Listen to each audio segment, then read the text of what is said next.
نہ تیرا خدا کوئی اور ہے، نہ میرا خدا کوئی اور ہے، یہ جو راستے ہیں جدا جدا، یہ معاملہ کوئی اور ہے۔ نہ تو بن سکا نہ بنا سکا وہ، نہ پھر بھی تجھ سے جدا ہوا، جسے ڈھونڈتا ہے یہاں وہاں، دل میں تیرے موجود ہے۔ کیوں نہیں دیکھتا اس جہان میں ہر شے السلام علیکم۔ نبوت مل جانے کے بعد 9 برس تک نبی اکرم صلی اللہ علیہ وآلہ وسلم مکہ مکرمہ میں تبلیغ فرماتے رہے اور قوم کی ہدایت اور اصلاح کی کوشش فرماتے رہے، لیکن تھوڑی سی جماعت کے سوا جو مسلمان ہو گئی تھی اور تھوڑے سے ایسے لوگوں کے علاوہ جو باوجود مسلمان نہ ہونے کے آپ صلی اللہ علیہ وآلہ وسلم کی مدد کیا کرتے تھے، اکثر کفار مکہ آپ صلی اللہ علیہ وآلہ وسلم کو اور آپ صلی اللہ علیہ وآلہ وسلم کے صحابہ کو ہر طرح کی تکلیفیں پہنچاتے تھے، مذاق اڑاتے تھے اور جو ہو سکتا تھا اس سے درگزر نہ کرتے تھے۔ حضور اکرم صلی اللہ علیہ وآلہ وسلم کے چچا ابو طالب بھی انہی نیک دل لوگوں میں سے تھے جو باوجود مسلمان نہ ہونے کے حضور اکرم صلی اللہ علیہ وآلہ وسلم کی ہر قسم کی مدد فرماتے تھے۔ 10ویں سال میں جب ابو طالب کا بھی انتقال ہو گیا تو کافروں کو اور بھی ہر طرح کھلے مہار اسلام سے روکنے اور مسلمانوں کو تکلیف پہنچانے کا موقع ملا۔ حضور اقدس صلی اللہ علیہ وآلہ وسلم اس خیال سے طائف تشریف لے گئے کہ وہاں قبیلہ ثقیف کی بڑی جماعت ہے، اگر وہ قبیلہ مسلمان ہو جائے تو مسلمانوں کو ان تکلیفوں سے نجات ملے اور دین کے پھیلنے کی بنیاد پڑ جائے۔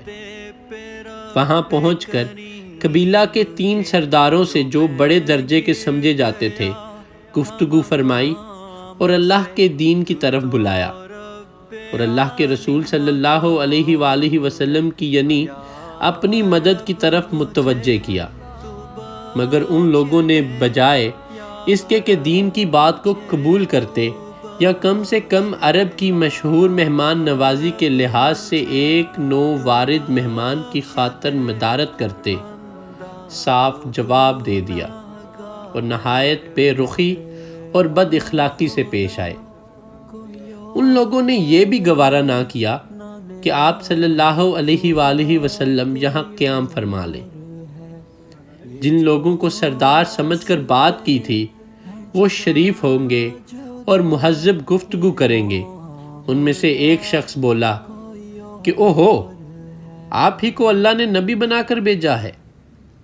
دوسرا بولا کہ اللہ کو تمہارے سوا کوئی اور ملتا ہی نہیں تھا جس کو رسول بنا کر بھیجتا۔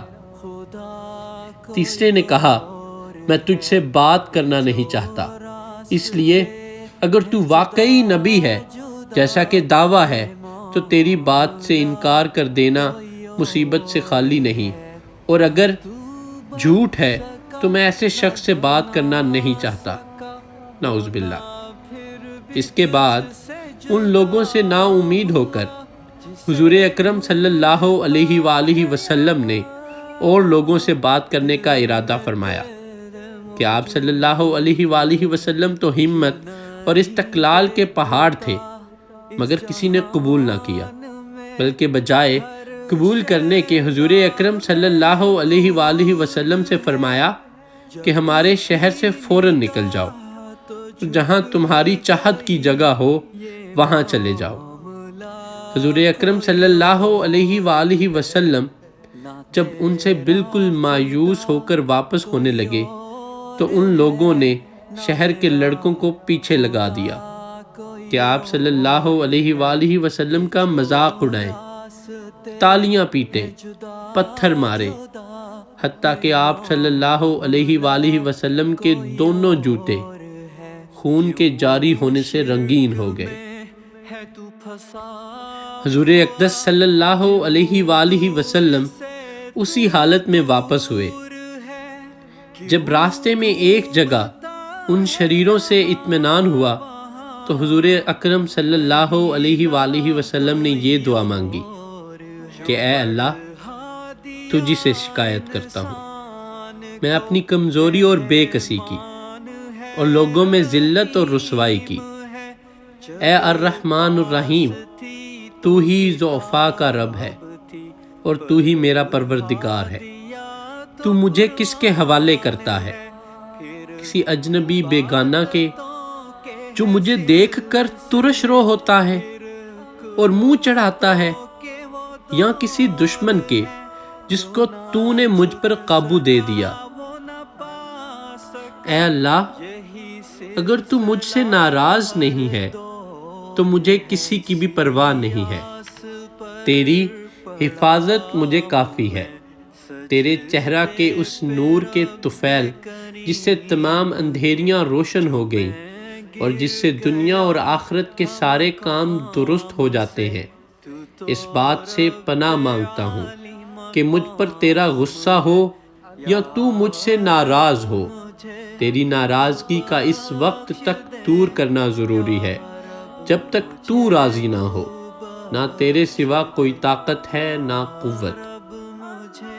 مالک الملک کی شان قہاری کو اس پر جوش آنا ہی تھا کہ جبرائیل علیہ السلام نے آ کر سلام کیا کہ اللہ تعالیٰ نے آپ صلی اللہ علیہ وآلہ وسلم کی قوم کی وہ گفتگو جو آپ صلی اللہ علیہ وآلہ وسلم سے ہوئی سنی اور ان کے جوابات سنے، اور ایک فرشتہ کو جس کے متعلق پہاڑوں کی خدمت میں ہے آپ صلی اللہ علیہ وآلہ وسلم کے پاس بھیجا ہے کہ آپ صلی اللہ علیہ وآلہ وسلم جو چاہیں اس کو حکم دیں۔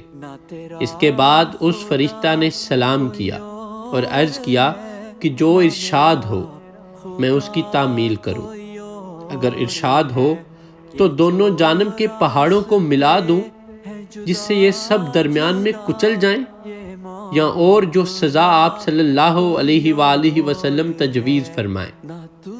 حضور اکرم صلی اللہ علیہ وآلہ وسلم کی رحیم و کریم ذات نے جواب دیا کہ میں اللہ سے اس کی امید رکھتا ہوں کہ اگر یہ مسلمان نہیں ہوئے تو ان کی اولاد میں سے ایسے لوگ پیدا ہوں جو اللہ کی پرستش کریں اور اس کی عبادت کریں۔